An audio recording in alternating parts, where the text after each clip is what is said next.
So now let's look at something a bit more complicated. It's the roundhouse kick. So when we're looking at the roundhouse kick, we're going to come from our fighting stance and we're going to pivot our front leg. So when we pivot, we always use the ball of the foot because it's the smallest part of the foot and it's going to create the least friction on the floor. So you can pick it up and lift it, but that's a lot slower than just pivoting straight away. Okay?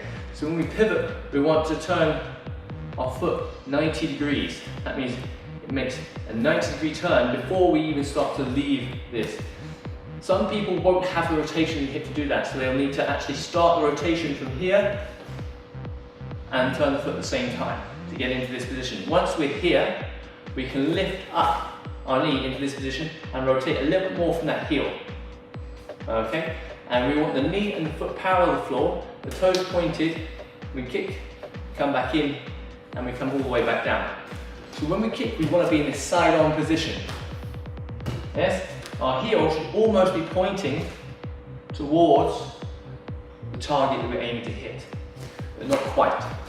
We don't want to over-rotate or under-rotate our heel. If we do not turn and pivot our foot, our knee does not twist like this, it bends like this. If we twist it like this, we're going to break something. So please don't do that. So remember, pivot, lift, kick. We're aiming to hit with the bone here in the foot. Or we can use a more Thai boxing style where we hit with our shin, and when we do that, we want to pull the toes back to really toughen up the muscle here, the anterior tibialis, when we hit. Here's another angle. Show you from here, pivot, lift, kick, and back down. Always make sure you control the kick.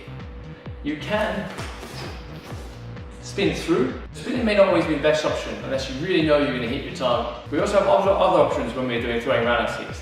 When we aim the kick, we can pick the knee up, change the knee, like so, and we can fire one kick, two kicks, we can change the kick, and we can choose to put our foot down. So we can either go for abject and absolute power, or we can go for maybe a more multi-staged attack to chase the target down, or use it as a guise or a disguise to use something else.